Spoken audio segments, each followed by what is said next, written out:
Mesdames, Messieurs, bonjour. Pour l'instant, vous l'avez constaté ce matin, le soleil reste bien accroché dans le ciel et semble ainsi vouloir compenser sa mauvaise conduite du mois de juin. En principe, le beau temps doit être le compagnon de votre week-end, avec toutefois des possibilités de ci, de là, de quelques orages qui seront sans doute accueillis avec plaisir. C'est le premier titre. Le deuxième titre, c'est le sursaut d'Eddy Merckx dans l'étape d'aujourd'hui entre Merlet-Orsières et Marseille.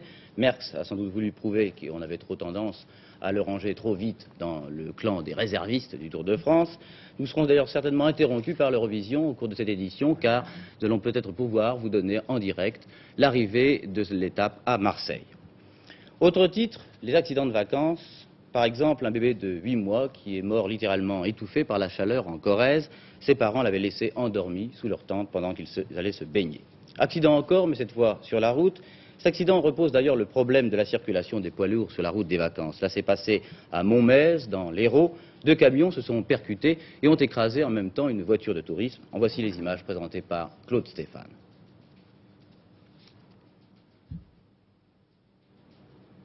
L'accident a fait 4 morts. 2 camions circulant en sens inverse sont entrés en collision. L'un d'eux, après avoir fait plusieurs tonneaux, a écrasé dans un fossé une voiture de tourisme. La voiture était conduite par Madame Monique Jamin, d'Oulins dans le Rhône. Elle avait à ses côtés Monsieur René Pouillet. Tous deux ont été tués sur le coup. Sur la banquette arrière avaient pris place la mère de la conductrice et ses 2 enfants.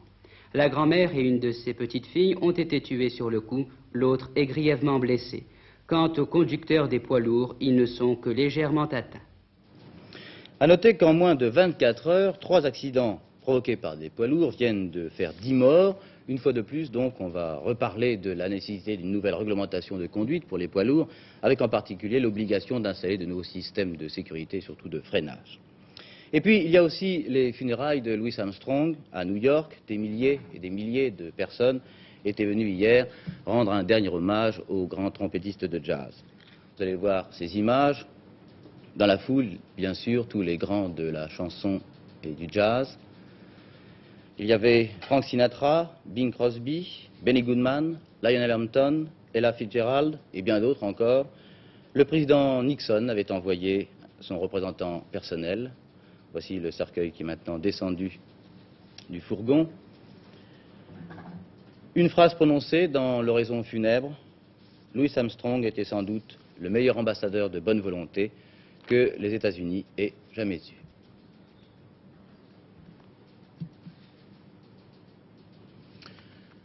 Un incendie en France a ravagé, vous le savez déjà, cette nuit une usine de papier à Sotteville, près de Rouen. 4 corps ont été découverts, le 4e en fin de matinée, ont été découverts par les pompiers dans les décombres.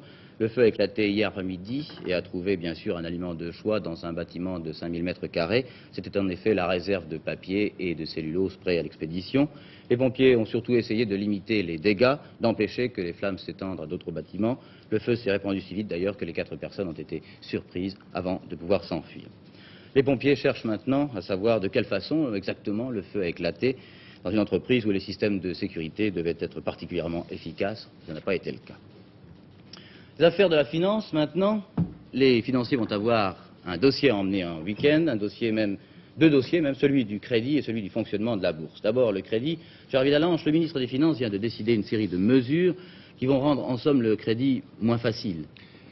Oui, c'est un freinage contrôlé, si vous voulez, un freinage en douceur, mais un freinage tout de même assez ferme, car les finances ont remarqué 2 choses. Il y a d'une part un accroissement des crédits qui sont consentis aux entreprises, accroissement qui est plus fort, qui est plus rapide que le taux d'expansion de la production, qui est de l'ordre de 7 à 8%, eh bien on constate depuis le début de l'année un accroissement de 16% des crédits consentis aux entreprises. Et puis alors il y a un afflux, sinon spéculatif, enfin un certain afflux de capitaux étrangers, de devises, et ceci est remarqué chaque semaine par le bilan de la Banque de France. On parle de réévaluation. Voilà, bien sûr, l'hypothèse de réévaluation du franc. Vous savez que les Américains avaient préconisé une réévaluation de l'ensemble des monnaies européennes pour accompagner la revalorisation de fait du Deutschmark, mais M. Giscard d'Estaing s'est toujours opposé à cette idée. Alors il y a un gel de capitaux par l'intermédiaire d'un dispositif, si vous voulez, technique, qui est le coefficient des réserves obligatoires des banques. Pratiquement 3 milliards de francs de crédit et de dépôts seront gelés dans les banques. moins de crédit donc aux entreprises, mais le ministère des Finances est toujours très adroit et il ne veut pas bloquer, si vous voulez, l'expansion et surtout la reprise de la consommation. Alors il y a un correctif technique qui va permettre précisément aux établissements spécialisés dans le crédit automobile, où l'on avait constaté une certaine mévente sur le marché intérieur alors que l'exportation marche très bien, et également pour le crédit électroménager, il y a des mesures techniques qui permettent au contraire de faciliter ces deux formes de crédit. Donc vous avez un contrôle, un blocage et on lâche un peu de l'Est de l'autre voilà, côté. il y a une sorte de ballon d'oxygène de ce côté. Il y a aussi le rapport de M. Baumgartner sur le fonctionnement des marchés financiers. Voilà, M. Baumgartner, le président de Rhône-Poulenc, a remis à M. Giscard d'Estaing hier le rapport de la commission qui avait été installée le 4 mars. 4 mois de travail, un travail fabuleux, m'a dit M. Baumgartner, car je crois que les commissaires ont travaillé très laborieusement. Alors qu'attend-on de ce rapport? Certains estiment que ça devrait être la charte de la bourse pour les 10 prochaines années. D'autres sont plus sceptiques et se disent, mon Dieu, les finances vont proposer des gadgets d'ordre fiscal, ou bien ce seront des mini-réformes et non pas une transformation, si vous voulez, de ce marché financier pour l'ouvrir davantage à l'ensemble du public français et surtout à l'internationaliser. Alors on s'attend tout de même à des mesures fiscales et peut-être à une mesure populaire, je crois qui est intéressante, car ce serait la première fois qu'il y aurait une détaxation des revenus investis pour des montants évidemment modérés parce que les finances ne veulent pas être trop généreux. On parle de 100 francs par mois de revenus qui pourraient être exemptés d'impôts, revenus exemptés bien entendu pour des placements de toute origine, aussi bien caisse d'épargne, placement en obligation ou en action. Il y a également une idée intéressante qui est de permettre de restituer l'avoir fiscal qui est accordé aux porteurs d'actions. Vous savez, l'avoir fiscal, c'est quelque chose de très simple. Quand vous touchez un dividende de 10 francs, eh bien, l'État vous donne la possibilité de déclarer 5 francs d'avoir sur vos déclarations de revenus.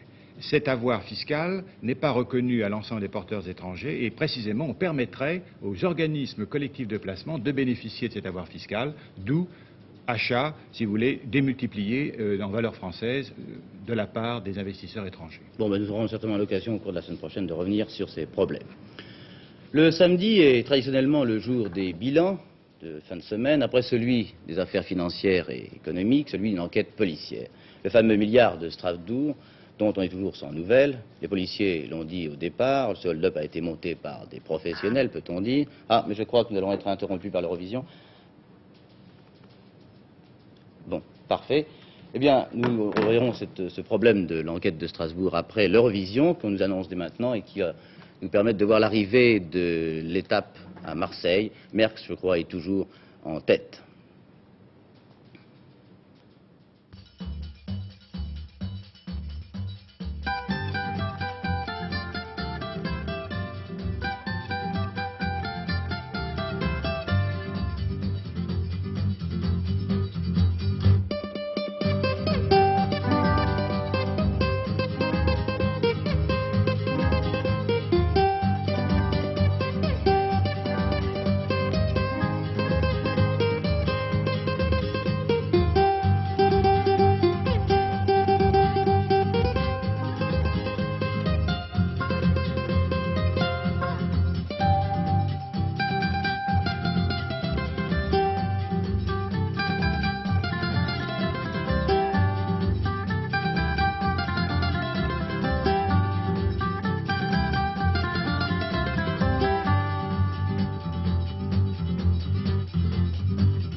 Mesdemoiselles, Messieurs, bonjour. Ici Marseille, le Vieux-Port. Marseille qui va accueillir aujourd'hui, on peut véritablement le dire, les géants de la route. Il s'est passé ce matin sur la route, sur ces 251 km entre Orsières-Merlette et Marseille, une échappée fantastique de monsieur Eddy Merckx qui a encore une fois prouvé, si besoin était, qu'il est décidément un très grand champion. J'avoue que nous avons cherché tout à l'heure avec les autres commentateurs quel est le qualificatif qui conviendrait le mieux à cette échappée, réussie ou pas, on ne sait pas encore, car l'écart est de 1 minute par Eddy Merckx sur Ocana. Eddy Merckx qui, pour vous le rappeler, alors que nous découvrons ici le peloton et que devant, à 1 minute 15 au dernier écart, il y a justement Eddy Merckx accompagné de 7 autres garçons, eh bien je dois vous dire que cette échappée a été déclenchée dès le départ après la journée de repos à Orsières-Merlette ce matin, dans la descente même d'Orsières, sur ces mêmes pentes que Ocaña escaladait et portait, pensait-on, un coup décisif à la suprématie de Merckx il y a 48 heures, eh bien Merckx, il avait annoncé hier soir, se décidait d'attaquer, profitant peut-être du fait que Ocaña, 48 heures après, devait théoriquement payer les efforts de l'escalade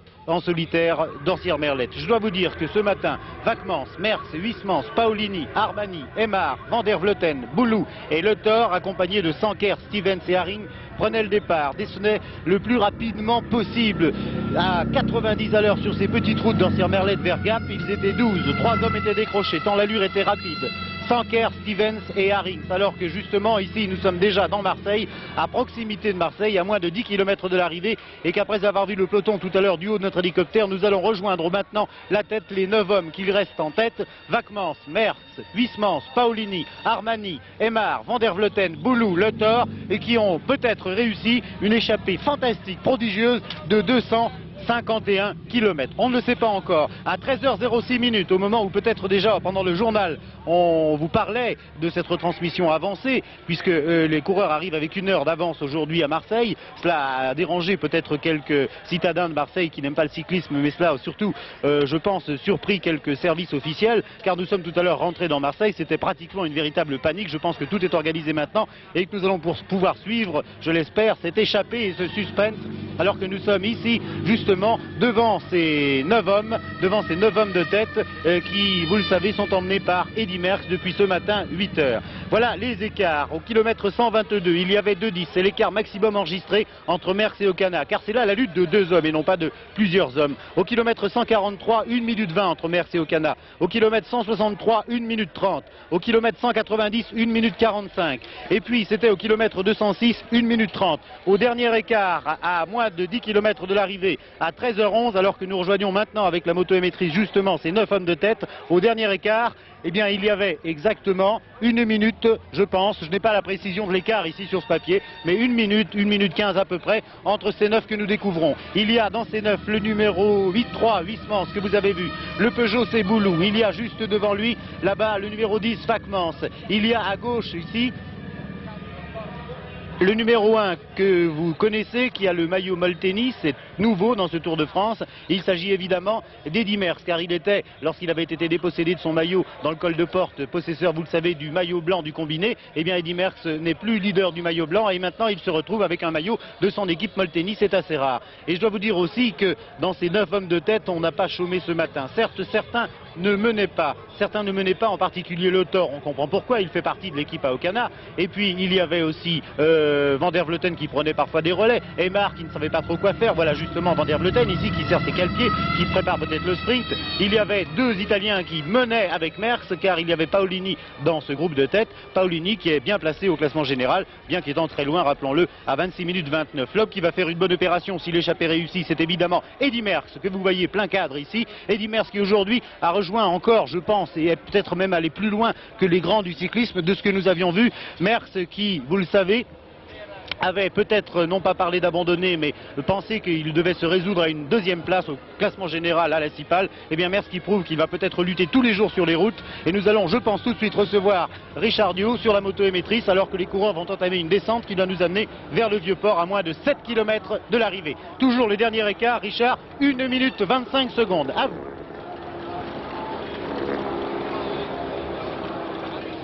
Allô, ici Richard Diot, est-ce que vous me recevez bien sur la ligne d'arrivée? Faites-le moi savoir, s'il vous plaît. Oui, Richard, on vous entend, à vous le micro. Bien, je pense que pour l'instant, nous avons, avec ces problèmes que nous recevons dans chaque ville, quelques difficultés de réception, mais cela va s'arranger car nos techniciens ont dû encore faire des prouesses pour réaliser ces jonctions de moto-émettrices à la ligne d'arrivée. Et vous voyez déjà les premiers immeubles de Marseille qui, là-bas, marquent l'entrée de la ville, car le panneau d'entrée sur Marseille est à 10 km de l'arrivée. Je pense que les hommes sont maintenant à près de 60-70 ici, dans un dernier forcing d'Eddy Merckx, de Wackmans et de Huysmans. 1,25 cela ne va pas. Allô, la ligne d'arrivée, est-ce que vous me recevez bien? Faites-le moi savoir, merci. On approche de l'arrivée. C'est à 9 minutes 46 d'Ocana, donc cela de toute façon ne va pas changer. Mais ce qui est extraordinaire, c'est d'avoir vu ce mano-en-mano depuis ce matin pendant 251 km. L'écart maximum était, je vous le répète, de 2 minutes 10 et l'écart moyen était de 1 minute 30. Il y avait derrière Ocana, il y avait devant Merckx. Merckx s'est demandé pendant près 150 km s'il allait justement réussir à casser le rythme d'Ocana. Ocana a crevé, il est quand même revenu et je pense que Richard, maintenant, nous pourrons depuis maintenant vous retrouver. Plus de 200 km, près de 250 km par Eddy Merckx, le porteur du dossard numéro 1. Nous allons remonter avec Jacques Laviron ce groupe d'échappés avec Boulou en dernière position, le seul représentant de l'équipe Peugeot. Devant lui, il y a Lothar, qui est lui le seul représentant de l'équipe BIC, de l'équipe du maillot jaune. Van der Vleuten 119, là, Armani 101. Devant, il y a les deux équipiers de Eddy Merckx, à savoir Wackmans et Huysmans. Il y a là aussi l'autre coureur de l'équipe Chic en deuxième position, qui est autre que Paolini, très intéressé lui aussi par cette échappée. Paolini, qui aura été l'allié le plus fidèle des Molteni tout au long de cette journée assez fantastique, une journée qui confirme le renouveau du cyclisme bien sûr, mais aussi et surtout du Tour de France. Il y a en dernière position pour l'instant Lucien Aymar qui aura lui aussi participé au travail commun de cette échappée. Aux dernières nouvelles, Félix Lévitan vient de me le confirmer il y a quelques secondes, le peloton avec le maillot jaune Luis Ocaña se trouve à 1 minute seulement. Autant dire que cette journée aura presque servi à rien, tout du moins quand ce soir nous ferons les comptes en ce qui concerne le classement général. Mais je pense que cette journée sera très importante car elle va laisser des traces dans les jambes. En effet, les coureurs, aussi bien Merckx d'ailleurs que Ocaña que les autres, vont tous payer la note demain ou après-demain et surtout dans la grande étape du Pyrénées et aussi dans l'ascension de Super-Bagnères, car on ne fait pas 250 km d'échappée impunément. Un retour en arrière pour voir ce qu'il se passe. Nous n'apercevons pas encore le peloton d'Ocaña, mais vous savez, étant donné l'allure à laquelle on couvert les 250 km, que les coureurs ont couvert les 250 km, eh bien les écarts sont très importants, tout du moins en distance, mais très peu importants en temps. 1 minute, c'est le dernier écart, alors que nous sommes maintenant véritablement dans les faubourgs de Marseille. Vous savez que l'arrivée va se juger presque sur la Canebière, sur le Vieux-Port, et que les routes qui nous mènent à cette arrivée sont très larges et qu'elles n'avantagent pas tellement, il faut le reconnaître, le groupe Merckx. Merckx qui aura décidément été encore aujourd'hui le grand bonhomme de la journée. Et ceux qui l'ont conspué il y a 2 ou 3 jours sur les routes, eh bien en seront pour leurs frais. Car Eddy Merckx, dans la défaite, est décidément beaucoup plus grand que quand il gagne régulièrement. Merckx en deuxième position, Paolini, Boulou, Armani, Van der Vleuten, Huysmans et Lucien Aymar, alors que l'écart se stabilise toujours à 1 minute entre ce groupe des 9 coureurs et le peloton Ocaña. Ocaña qui aura bénéficié de l'aide inconditionnelle bien sûr de ses équipiers et notamment de Schleck, de Mortensen, de Berland et de Labourdette qui auront aidé incontestablement Luis Ocaña à sauver son maillot jaune. Depuis Bahamontes, vous savez que les Espagnols, 2 Espagnols seulement, Errandonea et San Miguel avaient porté le maillot jaune mais une seule journée et je pense que Luis Ocaña va le porter beaucoup plus longtemps car même s'il perd 1 minute tout à l'heure sur le Vieux-Port, eh bien il aura encore plus de 8 minutes d'avance sur Merckx qui va repasser ici en tête. Vous voyez Eddy Merckx sur le grand développement. Je pense que Jacques Laviron pourrait nous le montrer alors que nous sommes pour l'instant sur les quais de la Joliette, que le vent est défavorable et que l'allure a un peu diminué, mais Merckx appuie comme un forcené sur les pédales, contrôlé, surveillé par Lothar qui lui n'a pas mené 1 centimètre. C'est tout à fait normal. Lothar fait partie de l'équipe BIC, de l'équipe du maillot jaune et vous avez vu que Lothar a laissé Wackmans effectuer le relais. 4 coureurs viennent de creuser un petit écart Wackmans, Paolini, Merckx et Le Thor, mais Van der Vleuten ramène avec dans sa roue Armani, Émard, Huysmans et Boulou. Boulou dont l'attitude aura été équivoque aujourd'hui. Boulou, enfin c'est plutôt l'attitude de l'équipe Peugeot qui aura été équivoque.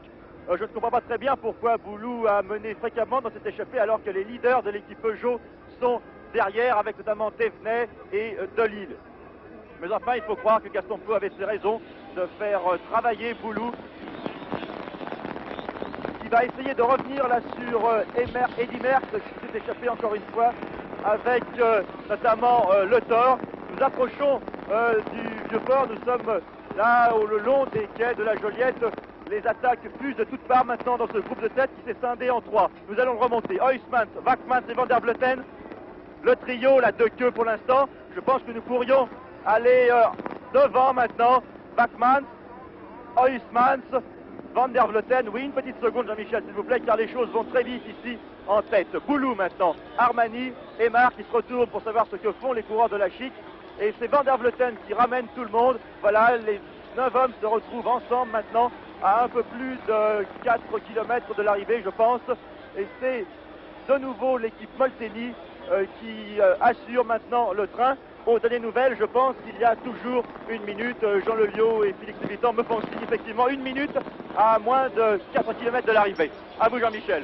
Oui, c'était pour confirmer ce temps qui était tout à l'heure de 1,25, c'est dire que le peloton revient très vite derrière et nous allons peut-être aussi détailler en images ces hommes. Nous allons demander à nos caméras émettrices de s'approcher d'eux, je pense que la route est assez large.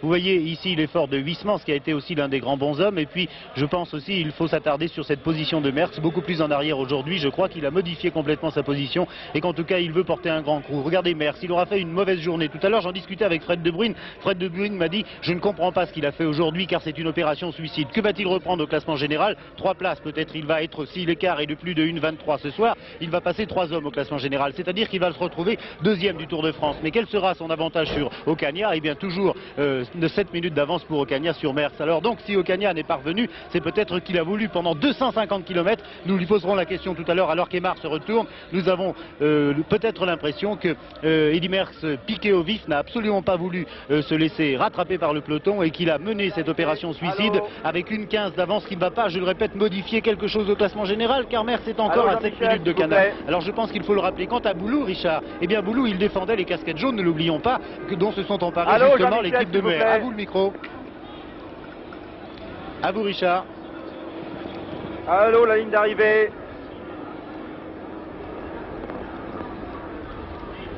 Allô, la ligne d'arrivée. Oui. L'Ariaga, Lelio, s'il vous plaît.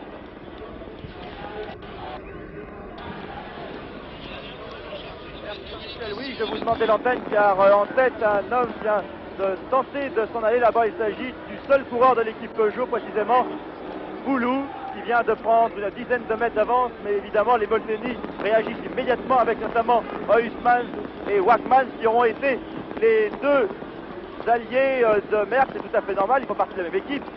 Et derrière, vous savez que l'équipe Molteni a été désagrégée à la suite de la crevaison de Bruyère qui a été accompagnée de Spreut, Mingen, Stevens et Sweart.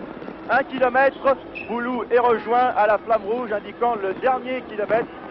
Le voici, le drapeau indiquant les 1000 derniers mètres à parcourir après cette étape longue de 251 km et qui aura tenu toutes ses promesses. Comme vous avez pu le constater, Eddy Merckx avait dit hier qu'il pensait qu'il était battu, qu'il ne faisait plus d'illusions. Je vais attendre un moment car nous passons sous un souterrain.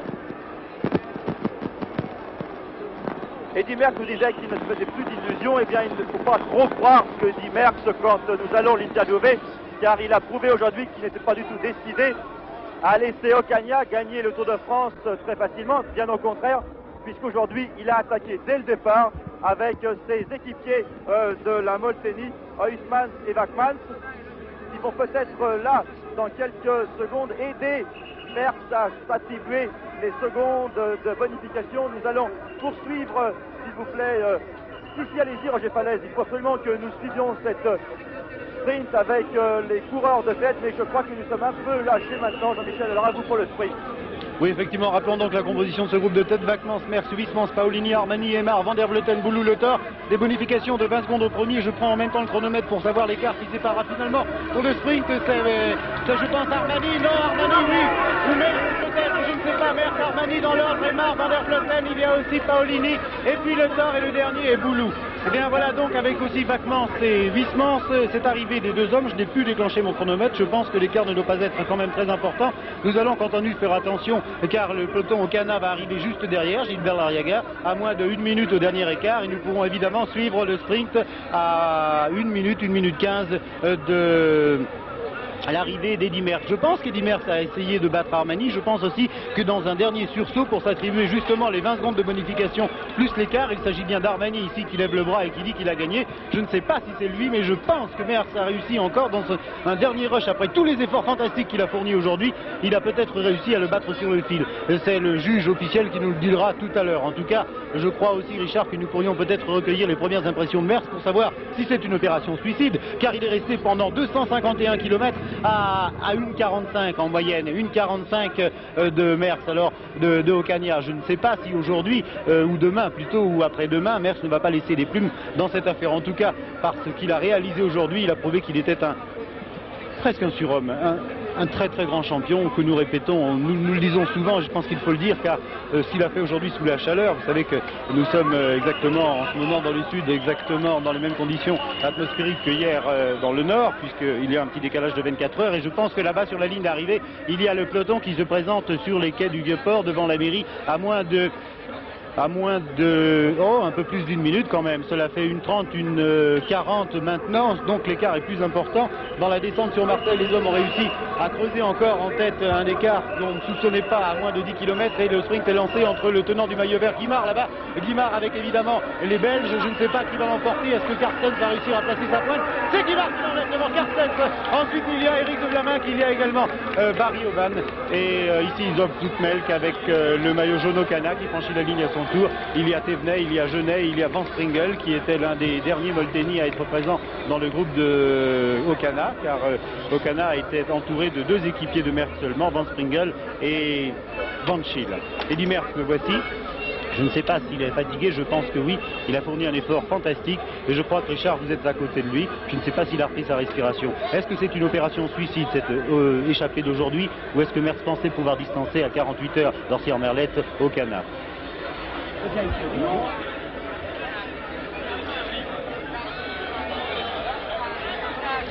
Ce port de Marseille qui aura donc aujourd'hui sur ses quais permis à un grand homme de se distinguer, Eddy Merckx qui est complètement épuisé, qui est en train de faire, je ne sais pas avec Armani, je ne sais pas si je n'ai pas réussi à le passer sur la ligne, c'est tangent. En tout cas nous allons le savoir, et Richard Bio, vous êtes à côté de Théo Maty. Richard et Eddy Merckx. Non, je pense qu'en ce moment, Merckx est arrivé en flamand. Par conséquent, nous attendons qu'il soit là-bas tout à l'heure en français. Et je vous communique la vitesse réalisée par Eddy Merckx ou par Cyril Guimard. Je crois que c'est par Eddy Merckx. C'est le groupe d'échappée ou c'est le groupe du sprint? Oui, c'est donc Eddy Merckx ou Armani, on ne sait pas encore. 66 km 666 dans les derniers 200 mètres en vitesse instantanée. C'est une sacrée vitesse. Hein. Richard Dio est sur le podium en ce moment. Il est en compagnie de Eddy Merckx qui est avec Fred De Bruyne. Et Richard, vous n'hésitez pas à nous appeler dès qu'Eddy Merckx sera interviewé par Théo Maty. Et vous pourrez également lui poser quelques questions. Il y a Guillaume Drissens qui est là. Il avait un petit sourire tout à l'heure, Eddy Merckx, en discutant avec Armani. Il a fait aujourd'hui quelque chose de prodigieux. 251 km d'échappée. Il savait qu'Ocana était à 1,30. À vous le micro, Richard. Vous êtes à côté de Merckx et Théo Maty. D'après ce qu'on nous a dit. Alors, vous avez repris 10 secondes de bonification avec le sprint. Vous avez repris 6 secondes au point chaud. Au total, 2 minutes 11 à l'issue de l'étape avec les bonifications. C'est un petit peu peu pour des C'est un peu peu, oui. Mais est-ce que vous comptiez vraiment que ça allait casser aujourd'hui en faisant ce que vous avez fait en attaquant les frères? Ben écoutez, je crois que si on avait été un peu plus nombreux, ça aurait pu faire une cassure, mais on était trop peu nombreux et il n'y a pas beaucoup de gens qui roulaient alors. C'était vraiment prémédité cette attaque, vous aviez préparé ça avec vos équipiers? Ben, Vakmans a prévu d'attaquer dans la descente et je me trouvais devant et ça a cassé, mais je crois comme sinon échappé pour peu d'écart. Oui, Martin, vous avez travaillé en tête, mais aussi derrière Ocaña a travaillé. Oui, mais quand même, ça m'a pas fait le travail que j'ai fait devant parce que c'était très dur aujourd'hui. Très dur aujourd'hui, bien sûr. Ouais. Ça veut dire que vous n'êtes pas tout à fait satisfait? Bon, je crois quand même que c'est beaucoup pour rien. Oui. Je pense, oui. Je crois surtout, Eddy Merckx, que vous n'êtes pas du tout décidé à laisser Ocaña gagner facilement ce Tour de France, Eddy. Ben, écoutez, je crois que c'est normal qu'il faut attaquer. Le Tour de France est fini à Paris, bien sûr, il y a un gros avantage sur moi, mais le Tour est terminé à Paris. Quels sont les coureurs qui vous ont apporté leur soutien le plus efficace au cours de cette échappée? Bon, il n'y en a pas tellement qui ont nos équipiers, et puis il y a eu Paulini qui a roulé et un petit peu Van der Vleuten. Hier, vous nous avez dit que vous n'aviez plus beaucoup d'illusions pour ce Tour de France. Or, apparemment, au contraire, vous êtes bien décidé à recommencer et à essayer de tout faire pour apporter le maillot jaune à Paris, Eddy.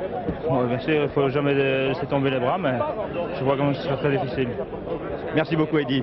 Et encore bravo, je crois, Jean-Michel, vous êtes d'accord avec moi?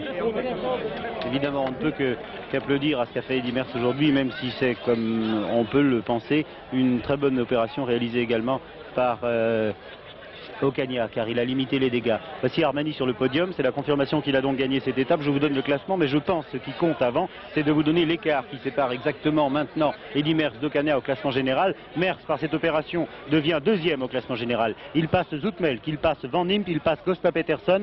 Ocaña est en tête et Merckx devient deuxième, non plus à 9,46 comme tout à l'heure, mais à 7 minutes 30, car il a repris exactement avec le chiffre de l'écart entre les deux pelotons 1 minute 56.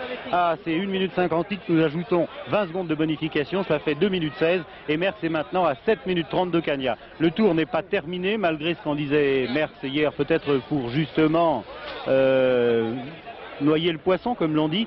Merckx qui avait dit qu'il ne pensait pas pouvoir revenir, eh bien son ambition va être maintenant multipliée je pense, et il a prouvé aujourd'hui que décidément il fallait toujours compter sur lui, surtout peut-être quand il était outsider. C'est la première fois que nous le voyons en tant qu'outsider et il s'est défendu encore plus que s'il était leader. C'est absolument fantastique. 7 minutes 30 pour Merckx en deuxième position de ce classement général de ce Tour de France. Et derrière, ça ne change pas, il y a toujours Zoutmelk et puis Gösta Peterson. Jean-Michel. Richard, vous avez un autre coureur à côté. Eh bien, cet autre coureur n'est autre que Luis Ocaña. Comment expliquer, Luis, que vous soyez fait surprendre dès le départ par l'équipe Molteni? Vous attendiez tout de même à une attaque de Merckx et de ses équipiers aujourd'hui? Non, enfin aujourd'hui oui, n'importe quel jour je m'attends à une attaque, mais je ne m'attendais pas à une attaque imprévue, car c'était une attaque avant qu'on ait levé le drapeau qu'il a attaqué, alors je pense que cette attaque-là, personne n'aurait osé penser. Comment ça, une attaque avant que le drapeau ait été levé? Oui, nous avions le départ en haut d'un col et normalement il y a toujours quelques kilomètres de neutralisé, et puis là, non, on a levé le drapeau et je me trouvais dans le paquet quand je me suis aperçu, l'attaque était lancée et parmi eux, bien sûr, Merckx était dedans. Oui, effectivement, je vous ai suivi pendant la descente et vous étiez au milieu du peloton et vous n'étiez pas du tout inquiet à ce moment-là, vous attendiez certainement pas à l'attaque de Merckx et des Molteni. Non, au début je n'ai pas été inquiet, mais quand j'ai descendu en bas et que j'ai vu qu'il y avait l'écart de creuset, j'ai commencé à m'inquiéter parce qu'alors là, oui, j'ai pensé que Merckx avait usé de cette ruse d'attaquer dans les descentes comme ça. Pour vous, c'est une ruse donc? Oui, plus qu'une attaque, une vraie attaque. Je m'attendais d'une vraie attaque, mais pas d'une attaque dans une descente de but en blanc au départ comme ça. Et après, comment ça s'est passé, Ocaña? Quels ont été vos alliés et aussi vos adversaires dans le peloton? Par la suite, je n'ai pas eu du tout peur, car devant le groupe n'était pas bien grand, il n'y avait aucun parmi les classés. Alors je ne me suis pas affolé, l'équipe marchait très bien, merci aussi, leur intéressé mener la chasse et je ne me suis jamais affolé, je pensais que Merckx 250 km devant, ça lui ferait beaucoup plus de mal qu'à nous. En dehors des Merciers, quels ont été les coureurs qui vous ont aidé pendant cette poursuite de 250 km? Bien, les Espagnols, je les remercie particulièrement, car d'habitude on se tire, on ne se jette pas des fleurs, et aujourd'hui, ma foi, ils ont été très sympathiques avec moi. Cette alliance des Espagnols est très licite, Maurice Demuat, il faut bien le préciser. De toute façon, les Espagnols courent pour peut-être gagner quelque chose aussi, peuvent essayer de gagner une étape. Hein. C'est des alliances en cours pour essayer de gagner une étape. Je vois pas d'alliance là-dedans, moi. Vous avez le sourire tous les deux, donc pas trop de dégâts aujourd'hui? Non, pas de dégâts, surtout que Louis m'avait dit non, il ne faut pas s'affoler, il y a une 30, mais ça fait rien, on va rester là et c'est parfait. Alors, quand je l'ai vu pas s'affoler, on n'était pas inquiet. Et en plus, il y avait une équipe avec lui quand même, en particulier la Bourdette, Schleck, Mortensen et tout ça, qui lui ont donné la main au maximum et tout s'est bien passé, c'est parfait. Merci Maurice, encore bravo au Kenya d'avoir conservé ce maillot que toute l'Espagne attend dès après-demain, je crois, avec l'étape des Pyrénées. À vous Jean-Michel. Eh bien oui, merci donc pour ces avis, d'abord de Luis Ocaña et puis ceux d'Eddy Merckx tout à l'heure. Rappelons que Merckx n'est pas premier, donc il n'a pas 20 secondes de modification mais 10 secondes et il passe à 7,36 d'Ocaña, qu'il devient deuxième au classement général à 7 minutes 36 d'Ocaña. Est-ce que Merckx aujourd'hui a réalisé une bonne opération? On ne sait pas. Est-ce qu'Ocaña a aujourd'hui aussi une bonne opération en maintenant dans cette échappée suicide Merckx a une moyenne de 1 minute 30 devant lui? Je pense qu'Ocaña devrait théoriquement encore poursuivre ses efforts dans les Pyrénées et à ce moment-là peut-être Merckx pourrait malheureusement subir les préjudices d'une fantastique échappée qui a prouvé encore sur les routes aujourd'hui entre Ortières et Marseille et qu'il était décidément le numéro 1 du cyclisme mondial professionnel. Bravo Eddy Merckx, bravo Ocaña, vous nous avez offert sur la route, sur cette route écrasée de chaleur, un spectacle fantastique que nous ne sommes pas prêts d'oublier. Merci messieurs, ici Marseille, reportage de Gilbert Lariaga, avec beaucoup d'avance sur l'horaire, vous le savez, et la collaboration de Roger Valla, commentaire de Richard Dio et Michel Lelio. Au revoir, en souhaitant peut-être vous trouver dans quelques jours ici, en vacances.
Eh bien, nous sommes ici pour notre face au tour sur le Vieux-Port, au milieu d'une foule considérable, un peu perdue, avec notre ami Désiré Le coureurs qui devaient se joindre à nous, et notamment Aymar, n'ont pas encore pu approcher. Mais nous allons commencer, ami Richard Dio, avec Désiré Le qui a participé à cette folle équipier d'Eddy Merckx, à cette folle échappé qui est parti, je crois, très exactement dès le début de la descente. Quelle impression avez-vous eu à ce moment-là? Que ça pouvait aller au bout? Pourquoi étiez-vous en tête là? C'est parce que je descends bien, puis je m'y attendais. J'ai dit, comme Wegman descend, mais je descends très bien aussi. J'ai dit, ils vont certainement essayer d'attaquer au départ dans la descente. Et finalement, ça a réussi. Mais je ne pensais pas quand même qu'ils auraient insisté, puisqu'on n'a jamais dépassé plus de 1 minute 50, 1:40. Jamais je pensais qu'ils auraient fait 250 km comme ça. Vous ne pensiez pas? Mais Eddy Merckx a-t-il été très à l'aise au cours de cette folle équipée, encore une fois? Oui, il m'a paru facile. Oui, vous a paru facile. Et vous n'avez pas pensé, en ce qui vous concerne, vous arrêter un moment pour attendre Ocaña? J'ai pensé un moment, vers le 80e kilomètre, quand c'est revenu aux environs d'1 minute. Oui, allez-y. Parce que j'ai trouvé ils se sont mis un peu à relâcher, souffler un peu. Alors j'ai dit, je ne savais pas comment faire. Et finalement, M. Demers est arrivé, m'a dit, ça va comme ça, casse le train, c'est tout. C'est ça, c'est ce que vous avez fait. Vous nous amenez Ocaña, Maurice Demers, s'il vous plaît, Richard Dio. C'est l'improvisation un petit peu, la Félix Lévitan, je crois. Nous sommes complètement perdus. Il faut dire que nous avons beaucoup de peine. Nous sommes totalement envahis ici.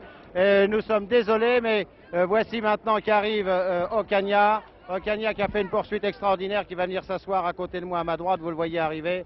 Luis, que pensez-vous de cette journée?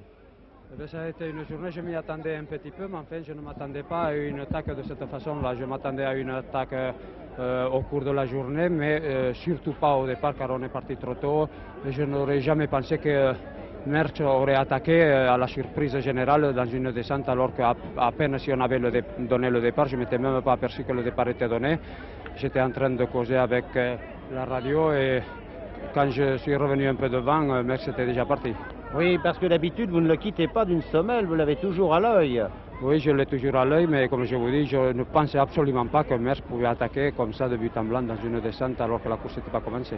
Quelles seront selon vous les conséquences de cette journée qui a dû être très pénible, et bien sûr, et pour les hommes de l'arrière, mais aussi pour les hommes de l'avant? Je pense que pour nous, elle a été peut-être pénible, mais pour lui, elle a dû être davantage parce que devant, ils n'étaient pas tellement nombreux et je pense qu'il a dû fournir un très grand effort. Alors, je pense que l'énergie dépensée doit être équivalente à la sienne ou notre. Oui. Désiré disait que tout de même, il avait l'impression qu'il roulait facilement devant. Désiré qui est votre équipier.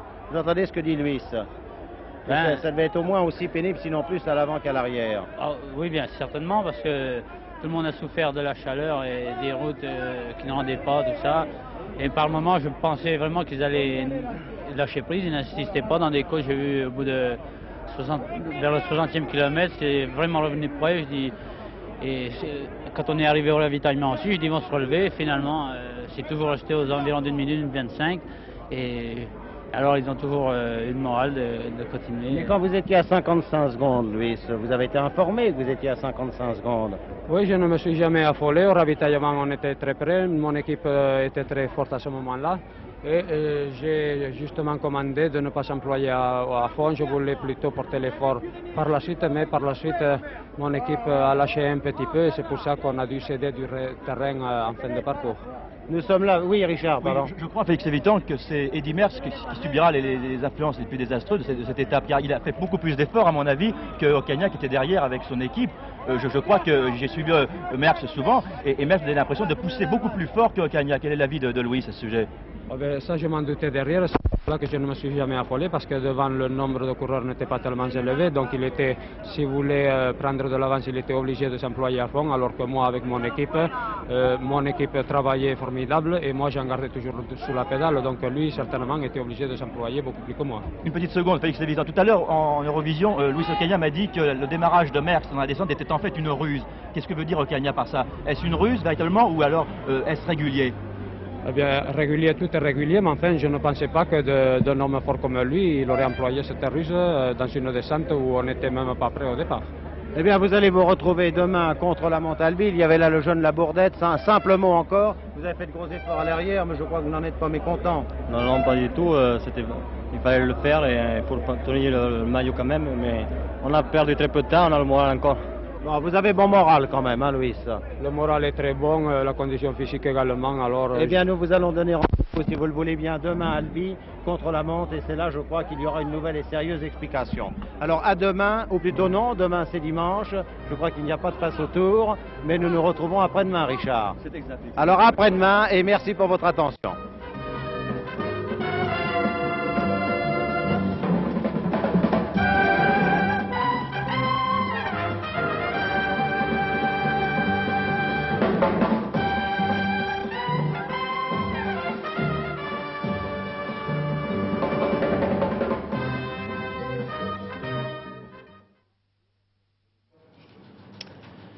Voilà pour le cyclisme, l'événement et les commentaires. Vous êtes maintenant parfaitement renseignés. Nous reprenons le reste de l'actualité. Je vous parlais tout à l'heure de cette enquête à Strasbourg sur ce fameux hold-up, le milliard dont on est toujours sans nouvelles. Les policiers donc l'avaient dit au départ, ce hold-up avait été minutieusement préparé par des professionnels. Mais les policiers aussi sont des professionnels et on peut se demander où sont-ils dans cette enquête. Eh bien voici le point que nous fait de Strasbourg Michel Meyer.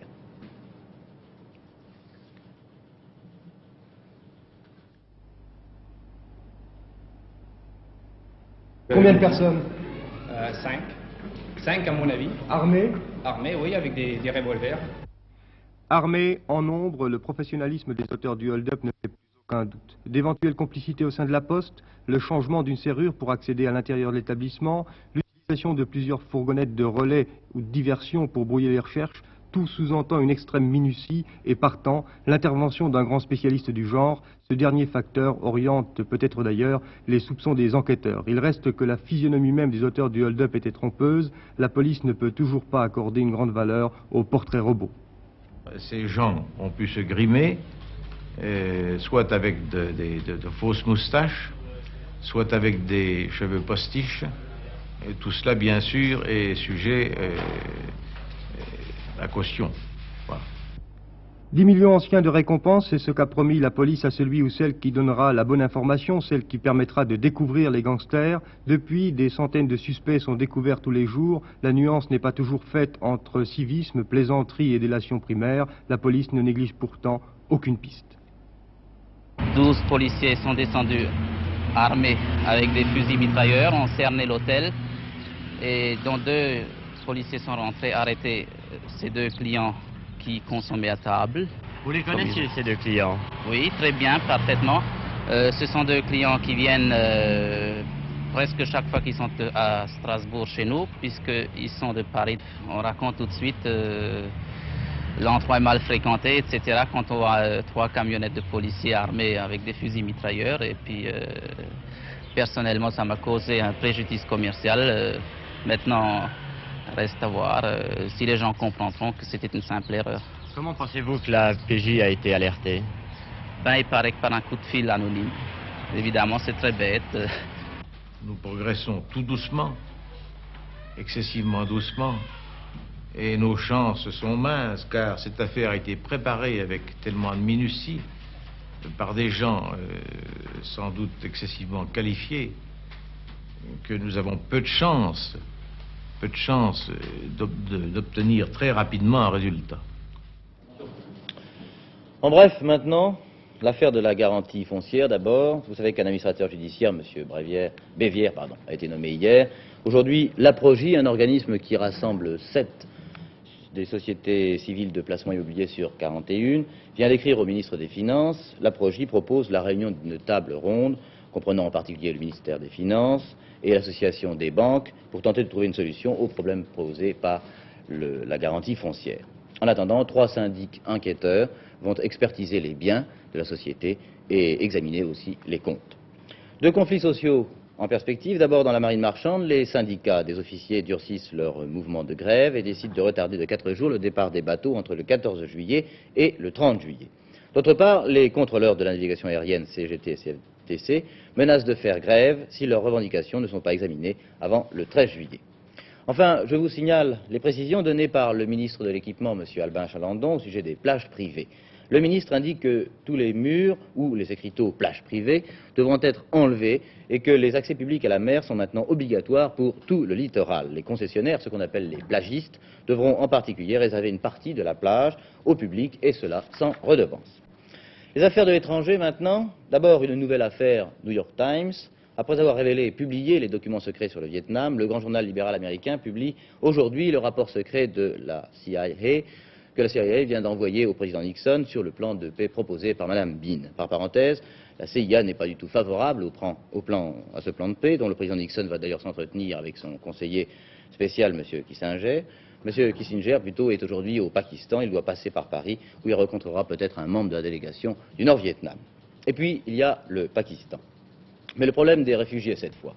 Le prince Sadruddin Aga Khan, le haut commissaire des Nations Unies pour les réfugiés, est à Paris. Le prince fait le tour du monde pour, en somme, réclamer de l'aide. Vous allez le voir dans ces images commentées par Daniel Estève, la situation de ces réfugiés est au-delà du dramatique.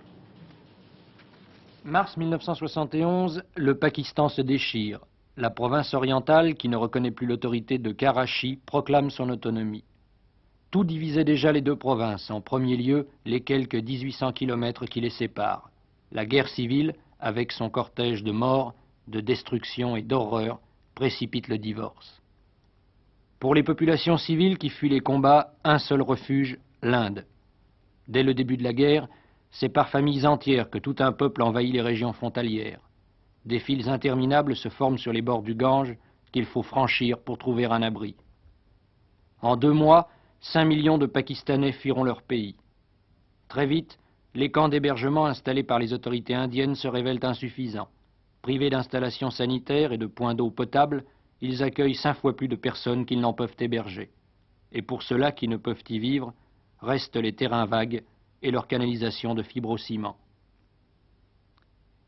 Au dénuement et à la faim est venue s'ajouter la maladie. Le choléra fait plus de 5000 morts, 15 000 personnes sont hospitalisées. Malgré une intense campagne de vaccination, l'épidémie ne cesse de s'étendre. Pour avoir quitté l'enfer, 5 millions de Pakistanais n'en ont pas pour autant trouvé la terre promise. Le haut-commissaire des Nations Unies pour les réfugiés tente donc de réveiller la solidarité du monde. Il a dit à André Blanchet, il faut faire quelque chose et il faut le faire très vite. La situation de ces réfugiés en Inde est-elle pire encore que celle d'autres réfugiés à travers le monde? Absolument, c'est indescriptible. C'est-à-dire que vous avez une masse humaine tellement énorme que c'est presque déshumanisé, en ce sens que vous ne pouvez plus voir les gens individuellement, vous voyez des masses de gens dans les camps, les fonctionnaires indiens, les médecins enjambent les corps, les enfants grouillent partout, on ne sait pas où installer les gens, tout ça est fait sur un plan d'urgence, l'administration est débordée, nous aussi nous sommes débordés, et le résultat c'est que finalement il n'y a qu'une solution, c'est le rapatriement librement consenti. Comment les secours précisément sont-ils organisés?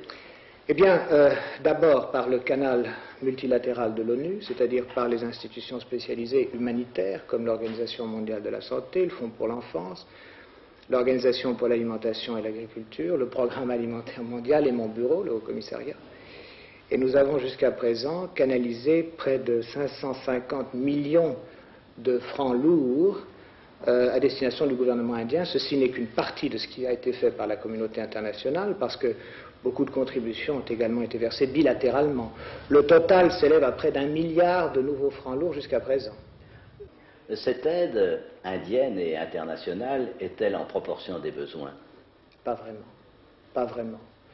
Je vous dirais que le 26 juin, très récemment, le gouvernement indien nous a transmis une nouvelle étude des besoins pour les 6 mois qui viennent, sur la base de 6 millions de réfugiés, et ça s'élève au montant colossal de 400 millions de dollars. Alors vous voyez que ce que nous avons pu contribuer jusqu'à présent n'est qu'au fond un commencement, et que si on ne trouve pas une solution durable au problème, c'est-à-dire la possibilité d'un rapatriement, tôt ou tard, ça posera un problème énorme à la communauté internationale. Justement, comment peut-on envisager la solution de ce drame, et peut-elle être autre que politique? Je crois qu'il faut créer un climat de confiance au Pakistan oriental qui permettra aux gens de rentrer. Et naturellement, ça dépendra aussi beaucoup de l'information qu'on pourra leur communiquer sur la situation dans leur pays d'origine. Ils ne doivent pas devenir les victimes de propagande, ni d'un côté ni de l'autre, n'est-ce pas? Ils doivent pouvoir faire un jugement et décider librement s'ils veulent rentrer ou pas. Mais je crois qu'il est essentiel qu'on puisse créer ce climat de réconciliation. Dernière page de ce journal quelque peu bouleversé, vous nous pardonnerez.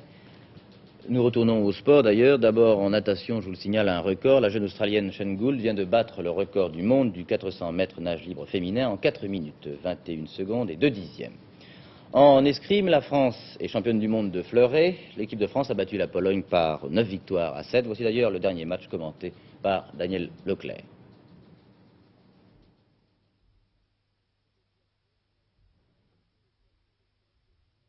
C'était hier soir à la Stadthalle de Vienne. Jean-Claude Magnan, ici à gauche, affronte le Polonais Dabrowski dans le dernier des 16 matchs de la finale du fleuret par équipe. La France mène à ce moment-là 8-7. Il faut absolument une victoire française pour que les tricolores soient champions du monde, car en cas d'égalité à 8 partout, les Polonais qui mènent au nombre de touches seraient alors médaille d'or. À 2 touches partout, Jean-Claude Magnan, très calme, allait se montrer digne de sa réputation, se détachant 4-2 pour finalement l'emporter 5-2 de brillante façon. Voici l'assaut victorieux.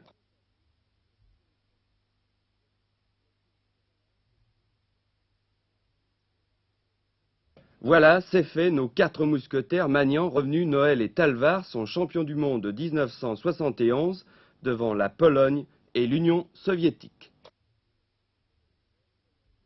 Et puis aussi une mauvaise nouvelle, la mort de Laurent Dautuil, ancien champion de France, champion d'Europe des poids moyens. Et tout le monde se souvient d'ailleurs de ce championnat du monde en contre Lamota où Dautuil a été mis KO 13 secondes avant la fin du match. Laurent Dautuil était né il y a 47 ans à Chauny dans l'Aisne. Il avait donc 47 ans, oui. Et on le surnommait le Tarzan de Buzenval. Il est mort, on ne connaît pas encore les détails, les circonstances de son décès. Je vous signale pour terminer le tiercé demain à Auteuil dans le prix Rigoletto. Un bon steeplechase, dit Jean Berthaud, pas de forfait ce matin, il y aura donc 16 partants avec un favori pour l'instant, Arouet. Merci de votre attention et bon après-midi.